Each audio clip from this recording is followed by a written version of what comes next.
¿Qué pasa, YouTube? 6 with Hacks here. Happy guys today, week 12 of Pokemon 4 Glory Season 2. If you guys may have missed last week's battle, then a link to that will be down in the description for you guys to go check out, or it should be somewhere on the screen as well.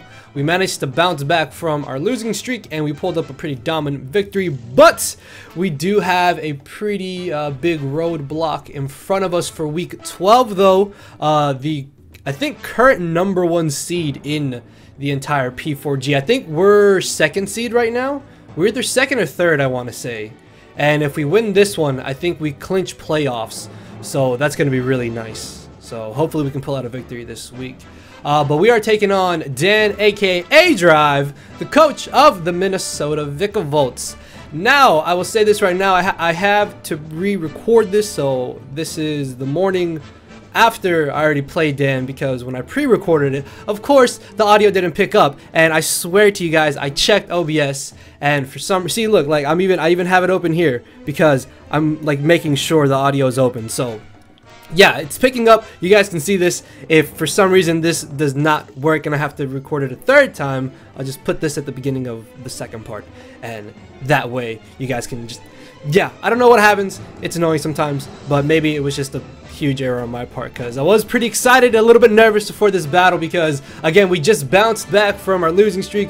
Don't want to take another L, and also Dan will probably most definitely be making the playoffs. I think at this point he's already clinched playoffs, so again, if we win this one, we clinch playoffs as well, so there's a good chance we'll battle him again. At the same time, even if we lose this battle, we do still have a good chance to make it into playoffs. I think we just have to win like 1 or 2 more games, I think, and we're basically insured to be in playoffs. So yeah, hopefully we can pick up those extra W's, or just not take any more and just win it all out. I don't know, we'll have to see. But yeah, with all that being said, let's take a look at the team matchup down below me. So again, top 6 Pokemon on my opponent's side of the field, or what I'm expecting them to want to bring. So the Volturn core of Tapu Koko and Mega Beedrill is really problematic. Primarina is really annoying in this matchup because even Assault Vest could be hitting extremely hard, but I'm mainly expecting a spec set. If not, then maybe like a bulky defensive set for Victini with like Wakandberry. That would kind of make some sense, I guess. What else? Diggersby is actually really annoying in this matchup as well. Latios has a decent matchup also, and then the final mon, I'm really thinking either it's going to be Donphan, Gourgeist, or Umbreon. I don't really expect the combination of Umbreon and Donphan, although Umbreon is what I'm less expecting, because we do have Cabal Yan, which is going to be able to get a free Justified boost anytime I switch it in against the Umbreon, or it can just set up against the Umbreon if we do bring it. And I brought Umbreon I brought Cabal Yan every single week, so I don't expect them to bring the Umbreon. That's why I'm kind of expecting the Donphan or the Gourgeist to be able to deal with Cabal Yan, so we'll have to see about that. But yeah, those 6 or 7-ish mons are the main ones that I'm expecting. So with that being said, let's go ahead and jump right into this. So the first mon that we are bringing is going to be Julio the Jellicent. This is by far the best answer I have to a potential choice specs Primarina, which I don't think it's going to be specs. I feel like Assault Vest is really good in this matchup as well, but again, it could be like Wakandberry to be able to surprise Liv a hit from Victini, so I could see that as well. But just especially offensive Primarina in general is a bit of a nuisance going into this game. Protect is really nice because if he's got rocks up, we can switch in Protect, and then we can take another Moonblast, guaranteed, and then from there Giga Drain does pretty good damage. And then Shadow Ball is nice to be able to hit the Gourgeist, the Bronzong, and the Latios mainly. We don't have a super effective stab hit to hit Donphan or Diggersby, which is a little bit annoying, but Giga Drain still does a decent chunk of damage, and so does Shadow Ball.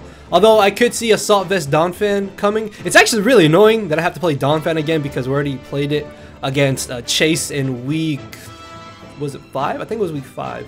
Yeah, we faced it in week 5, and now we have to face it again. And he brought it Assault Vest, so maybe Dan will want to try Assault Vest. Although physically defensive is also pretty okay in this matchup, but we'll just have to see how things go. But for the most part, this Jellicent is just really here to stop the spin from Donphan if it gets to that scenario, and just mainly check the Primarina.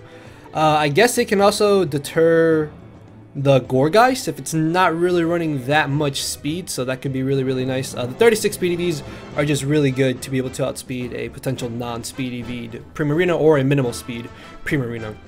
So moving on to our next team member, we have Remy the Raichu. You guys may remember this from the GBA D League Week 2 match, excuse me, where we faced the Texas Rangers.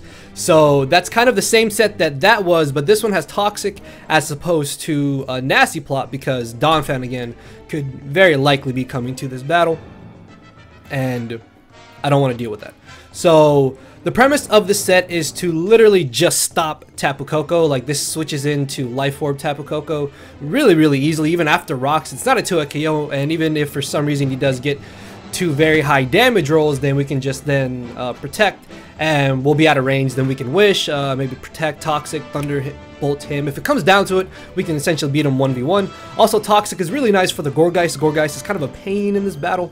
If he does want to bring it, not so much as a pain as more of I just need to get off the necessary damage on it before I can deal with it better, essentially, if that makes sense. So yeah, for the most part, Raichu is just really here to act as a pivot into the Beedrill, and that's really it. It did originally have knockoff, but I think Toxic is a lot better again, mainly for the Umbreon. Plus, we can also Toxic Latios, we can Toxic Diggersby on a switch in potentially. The Umbreon, if it really comes down to it, like if Coco's gone, Raichu loses a lot of utility, essentially. Like, it's not going to be as useful, so we can then Toxic Umbreon, and we can go from there. And he doesn't typically run Heal Bell on Umbreon, so I'm not expecting him to bring it this battle either. So yeah, we should be able to poison it. Next off, we have Tranquilo the Krookodile here. This is literally my answer to Latios. Latios is really interesting in this match because it could probably have Earthquake for Skuntank, which I didn't even realize Latios learned Earthquake until this matchup, to be 100% honest with you guys. Like, I was not fully aware of that whatsoever, and that kind of sucks because Skuntank had a really solid matchup in this game. But for the most part, Krookodile can also just really handle Latios. We're going to be able to switch into potentially Life Orbed Draco Meteor if that's what he's going to bring. I don't think he's going to bring Choice Specs. I feel like Life Orb is really good. There's a chance he could just be Roost 3 attacks with Z move. That could also be really annoying, so I'll have to watch out for that. But Pursuit does do a really good amount of damage to the Latios, and if he's got the Colbur Berry, then that means he's not going to be hitting as hard as he could be, or he won't have that Z move to just absolutely nuke us, so that could potentially come in handy. If he is Reflect type, Aqua Tail can actually deal with that, although I contemplated maybe putting Dragon Tail, but Aqua Tail is also just really good to hit the Donphan and hit the Diggersby as well. And I suppose the Moltres on a switch in if he thinks that we have no move to hit him with. But yeah, Krookodile mainly here to deal with the Latios. It can also live a hit from Tapu Koko. Actually, I think the most Life Orb Dazzling Gleam does is like 60 or 70-ish% if I remember off the top of my head. So that'll be real. Actually, if we come into that scenario, like if I can manage to take out Koko with Krookodile, that's going to be really great. But I don't think I would probably do that if he still had the Latios, because again, Latios could be a bit of a nuisance in this game, and just being able to trap it and potentially knock it out with knockoff is going to be really good. So next off, we have Guillermo the Garchomp, which is here to just punish the Mega Beedrill. Mega Beedrill is really annoying if I'm not able to get on my Stealth Rocks. Plus, Garchomp is also able to punish Diggersby and stop it from just wanting to spam U-turn potentially, or just go for returns in general. So that's really good. Also, again, Aqua Tail does about 40-ish% to Donphan, depending on if he is offensive, physically defensive, or specially defensive. If he is just offensive with no defense, it does about 40%, I think. And then physical defensive takes about 25, I want to say. But for the most part, Aqua Tail doesn't quite 2-hit KO Donphan, but being able to get off a huge hit on that will be really, really good. Toxic, again, mainly for the Gourgeist, also for the Umbreon, because if I have to choose between Raichu or Garchomp, I would much rather Garchomp get poisoned than Raichu, but it all really depends on what he still has alive and how things are going, essentially. So yeah, really didn't feel the need to have Dragon Claw in this game because I'm not outspeeding Latios. There's not really anything else that Dragon Claw hits that Earthquake doesn't. I guess the Gourgeist, but I'm already doing 0 to that, and he may want to just Will-O-Wisp me, so if I can trade a Burn for a Toxic, that's going to be really good as well. So yeah, really not too concerned about not having Dragon Claw in this battle. But the speed does allow us to outspeed Jolly Diggersby. The 4-speed on Krookodile here actually allowed us to outspeed modest max speed Primarina. The speed on Raichu allowed us to outspeed Adamant Diggersby. So if we came into the scenario, could Wish or Toxic and then just go from there. But yeah, the speed here is for Jolly Diggersby if we're able to maybe knock off a Choice Scarf or something. So next off we have Cesaro the Mega Aerodactyl, and Mega Aerodactyl is one of our 2 main win conditions in this game. If Mega Aerodactyl is not able to be set up to win, then this can potentially set up our last mount to win. So that's really good. But the great thing about Mega Aerodactyl is that it can Pursuit Trap, Mega Beedrill, and Latios and Diggersby.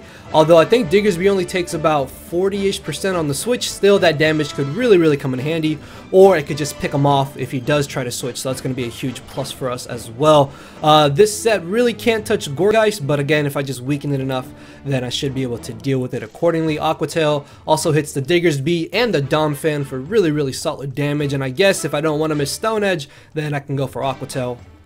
But Stone Edge does a lot of damage to his team as well, and Earthquake straight Okos the Tapu Koko after Stealth Rocks, even if he is running HP investment. So yeah, this again is just the main way of like breaking his team down and potentially allowing our next mon to win, or this will be able to win late game once his potential Scarfers are gone or his team has been weakened. Finally off, we have the second win condition as I was talking about. We have Corbin the Cabal Yan, which is actually really nice in this matchup. This can weaken his team enough or break his team down enough to allow Mega Aerodactyl to then come in and win late game, or Mega Aerodactyl can just set this up to win late game as well. If we're able to get rid of all his fast, speedy mons, we can then just Swords Dance. Or if we're able to set up on the Umbreon or against the Donphan or Diggersby, thanks to the Air Balloon, we can just switch into Diggersby potentially, or just switch into it if it turns out to be a Choice Scarf set or potential Choice Banded set. So if he's locked into Scarfed Earthquake or Banded Earthquake, we just bring in Cabal Yan and we either Swords Dance or Rock Polish, or just be aggressive in close combat, depending on the scenarios that we are in. So that's going to be really good. Dual Stab is pretty solid in this matchup. Of course, we don't necessarily do too much to the Moltres, but if we're able to get rocks up, I really don't... Oh, excuse me. I really don't think Moltres should be an issue, so it's going to be really nice.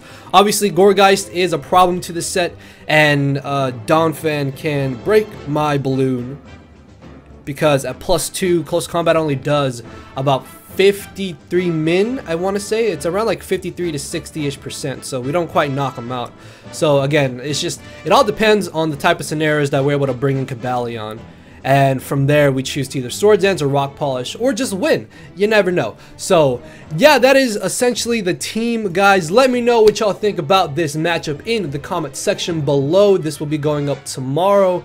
So, yeah, make sure to check out Dan, his channel, link and stuff. We're going to be down below. A link to the P4G, as well as a link to our last week battle. And I should have a Wi-Fi battle up for you guys today. So yeah, without that being said, make sure to hammer arm that like button down below, and I'll see you all later. So bye. Cause my brain and heart are both tied in the knot, and this hinders me from crying a lot. This causing me to show no emotion. But when I said I cared, I wasn't joking. But I guess it's too late for me to become broken. For now, I'm living with no more pain, tears, or hoping. I'm just coasting. Yeah, I said I'm coasting. No more pain, tears,